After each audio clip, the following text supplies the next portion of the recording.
السلام علیکم، مجھے کہتے ہیں کہ خان اور آپ دیکھ رہے ہیں میرا یوٹیوب چینل لائف فیکٹس۔ صحرائے گوبی کے شمال میں دریا کیرولین اور دریا یونان کی زرخیز وادیوں کے درمیان ایک بچہ پیدا ہوا۔ جب اس کے باپ نے ادھر ادھر دیکھا اور جو پہلی چیز اسے نظر آئی اسی پر اس نے اپنے لڑکے کا نام رکھ دیا، اور وہ چیز لوہے کا ایک ٹکڑا تھا۔ یہاں کوئی لوہار جو کام کر رہا تھا اور لوہے کو دیکھتے ہی اس نے پیدا ہونے والے بچے کا نام تموچن رکھ دیا۔ پیدا ہونے والا بچہ ابھی چھوٹا ہی تھا کہ اس کے باپ کو اس کے دشمنوں نے زہر دے کر ہلاک کر دیا۔ اس طرح وہ بچہ اپنی بیوہ ماں کے زیر سایہ اپنے دوسرے بہن بھائیوں کے ساتھ چشموں سے مچھلیاں پکڑ کر گزر بسر کرتا تھا، حالانکہ ان کے ہاں مچھلی کھانا حرام تھا۔ جس وقت وہ بچہ پیدا ہوا اس وقت اس کی قوم لگ بھگ 1000 خاندانوں میں بٹی ہوئی تھی، اور اس کا اپنا قبیلہ تک اس سے ناراض تھا۔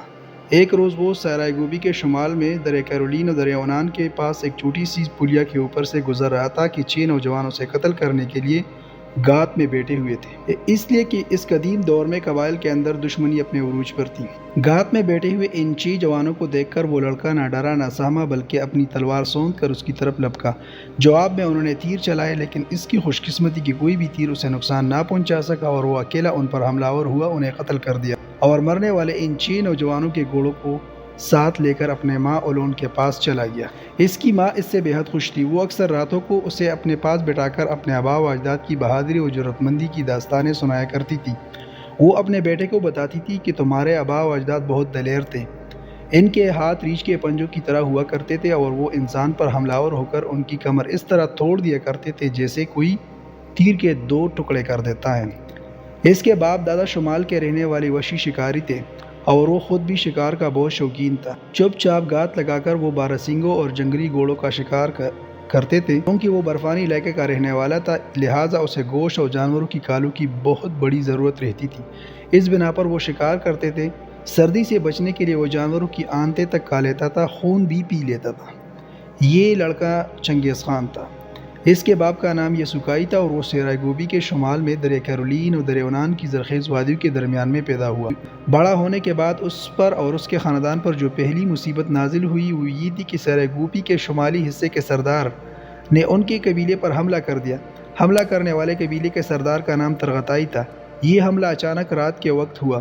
چنگیز خان اور اس کے خاندان والے اس حملے کا مقابلہ نہ کر سکے اور وہ بھاگ کھڑے ہوئے، لیکن چنگیز خان کی بدقسمتی کہ وہ دشمنوں کے ہاتھوں گرفتار ہو گیا، اور اسے گرفتار کر کے جب حملہ آور سردار ترغتائی کے سامنے پیش کیا تو اس نے چنگیز خان کو ایک خیمے کے اندر قید کر دیا۔ چنگیز خان کی خوش قسمتی کہ کسی نہ کسی طرح وہ اس خیمے سے بھاگ نکلا، اور ایک ندی میں کودنے کے بعد چھپتا چھپاتا واپس اپنے قبیلے میں پہنچا۔ اس وقت اس کی ماں اور اس کے بھائی ادھر ادھر بکھر چکے تھے۔ اس نے انہیں تلاش کر کے یکجا کیا۔ یہ اس پر نازل ہونے والی پہلی مصیبت تھی۔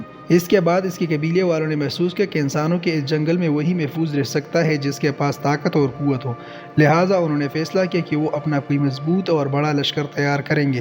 اس بنا پر اس کے قبیلے کے بڑے بڑے لوگوں نے ایک مجلس منعقد کی، کیونکہ تموچن ایک بہادر اور دلیر نوجوان تھا، لہٰذا قبیلے والوں نے اسے اپنا سردار اور حاکم بنا لیا، اور پہلی بار اسے چنگیز خان کا لقب ملا۔ اس لقب کے معنی کسی کو معلوم نہیں، لیکن عام خیال ہے کہ یہ لفظ ترکی زبان کے لفظ کاغان سے اخذ کیا گیا ہے۔ کاغان کو بگاڑ کر انہیں چنگیز خان بنا لیا۔ اس طرح چنگیز خان اپنے قبیلے کا سردار بنا۔ سردار بننے کے بعد اس نے اپنے قبیلے والوں کو مخاطب کرتے ہوئے پہلی تقریر کی، جو کچھ اس طرح تھی: تم میرے جنگجو ہو اور تم درختوں کی طرح تاریک اور مضبوط ہو۔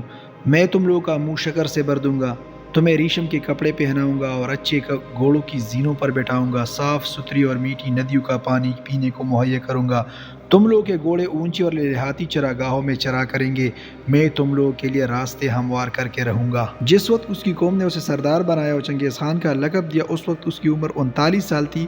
اب وہ شمال کے مختلف قبیلوں کو متحد کرنے کے لیے لگ گیا تاکہ اس کی طاقت اور قوت میں اضافہ ہو۔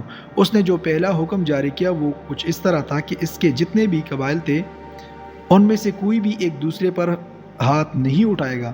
اس طرح وہ بڑی تیزی سے اپنے حامیوں اور لشکروں کی تعداد میں اضافہ کرنے لگا تھا۔ اس کے بعد چنگیز خان پر ایک دوسری مصیبت نازل ہوئی، اور وہ اس طرح کہ اس کے قبیلے کے شمال میں کچھ جنگجو قبائل آباد تھے۔ ان قبائل کا نام مرکیت تھا، اور ان سے چنگیز خان کے خاندان کی دشمنی چنگیز خان کے باپ کے دور سے چل رہی تھی۔ مرکیت قبیلے کے لوگ بالکل وحشی تھے، جو شمال کے برفانی علاقے کے قدیم باشندے تھے۔ یخبستہ علاقوں اور برفزاروں میں زندگی بسر کیا کرتے تھے، جہاں وہ بے پہیوں کی گاڑیوں پر سفر کیا کرتے تھے جنہیں کتے کھینچتے تھے۔ یہ لوگ بڑے بہادر جنگجو تھے کیونکہ ان کی چنگیز خان کے خاندان سے دشمنی پرانی چل رہی تھی، لہذا وہ چنگیز خان کے خاندان پر حملہ آور ہوئے۔ یہ حملہ ایسا خوفناک، جان لیوا اور اچانک تھا کہ چنگیز خان اپنے گھوڑے پر سوار ہو کر بھاگ نکلا، لیکن اس کی بدقسمتی کہ اس حملے کے دوران اس کی بیوی حملہ آوروں کے چنگل میں پھنس گئی، لہٰذا حملہ آوروں نے جہاں چنگیز خان کے قبیلے کو بے پناہ نقصان پہنچایا، وہاں وہ چنگیز خان کی بیوی کو بھی گرفتار کر کے ساتھ لے گئے۔ حملہ آور وحشی جنگجو اس کے قبیلے پر حملہ آور ہو کر ہر چیز لوٹ کر چلے گئے۔ چنگیز خان اپنے قبیلے کے درہم برہم خیموں کے درمیان گھومتا پھرتا تھا، اپنی بیوی کو پکارتا تھا، لیکن اسے اپنی بیوی کی آواز کہیں سنائی نہیں دی، اس لیے کہ حملہ آور اسے اپنے ساتھ لے کر جا چکے تھے۔ اب چنگیز خان کے ساتھ مصیبت یہ تھی کہ وہ صرف اپنے قبیلے کے جنگجو کے ساتھ شمال سے حملہ آور ہونے والے وحشیوں کا مقابلہ نہیں کر سکتا تھا، لہٰذا اس نے اپنے ایک حمایتی قبیلے سے اس سلسلے میں مدد حاصل کی اور شمال کی ملکیت قبائل پر حملہ آور ہوا۔ چنگیز خان اور دشمن کے درمیان ہولناک جنگ ہوئی، جس میں چنگیز خان دشمن کو بھگانے اور ان کے چنگل سے اپنی بیوی کو رہا کروانے میں کامیاب ہو گیا۔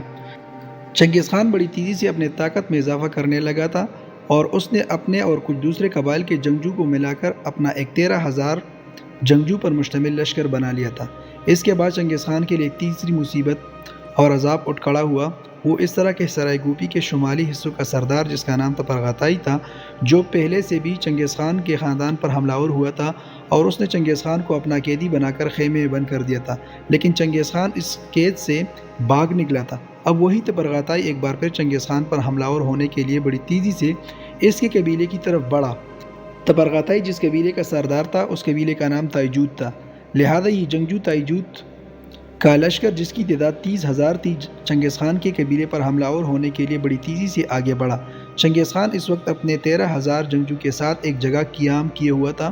اسے جب خبر ہوئی کہ تائجوتوں کا سردار تپرغاتائی اس پر حملہ آور ہونے کے لیے پیش قدمی کر رہا ہے، تو پہلی بار اس نے اپنے دفاع کا ایک بہترین طریقہ اپنایا۔ اس کے قبیلے کے پاس سامان رکھنے، عورتوں اور بچوں کے سفر کے لیے جس قدر بڑے بڑے چکڑے تھے جنہیں بیل کھینچتے تھے، انہیں اس نے ایک گول دائرے کی شکل میں کھڑا کر دیا۔ اس گول دائرے اور چکڑوں کے اندر اس نے کھانے پینے اور ضرورت کا سامان رکھا، عورتوں کو اسی گول دائرے کے اندر محفوظ کر دیا۔ چکڑوں کے اندر اور چکڑوں کی اوٹ میں اس نے اپنے تیز زن اور تیر انداز گھات میں بٹھا دیے۔ شمال کے وحشی تائجوت کا سالار تپرغاتائی جب چنگیز خان کے آدمیوں پر حملہ آور ہوا، تب چنگیز خان نے بڑی دلیری اور جرأت مندی کا مظاہرہ کیا۔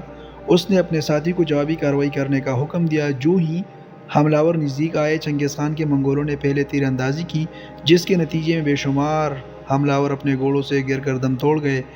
اس کے بعد چنگیز خان کے منگولوں نے کئی بار دشمن پر تیر اندازی کی۔ جب انہوں نے دیکھا کہ دشمن ان کی تیر اندازی کی وجہ سے کافی نقصان اٹھا چکا ہے اور ان کے لشکر کی تعداد بھی کم ہو گئی ہے، تو وہ چکڑوں کے گول دائروں سے نکل کر دشمن پر حملہ آور ہو گئے۔ چکڑوں کے اس گول دائرے کے نزدیک تپرغاتائی اور منگولوں کے درمیان ہولناک جنگ ہوئی۔ اس جنگ کے نتیجے میں پہلی بار چنگیز خان کی کمانداری میں منگولوں کو شاندار فتح ہوئی اور حملہ آوروں کا سردار تپرغاتائی شکست کھا کر بھاگ گیا۔ کسی دشمن کے خلاف منگولوں اور چنگیز خان کی یہ پہلی شاندار فتح تھی۔ باقی حصہ انشاءاللہ نیکسٹ ویڈیو میں کریں گے۔ اگر آپ کو ویڈیو اچھی لگی ہے تو پلیز ویڈیو لائک کریں، چینل سبسکرائب کر دیں اور ساتھ ہی بیل کا آئیکن ضرور پریس کریں تاکہ آنے والے تمام ویڈیو کی نوٹیفیکیشن آپ تک بر وقت پہنچتی رہے۔ Thanks for watching.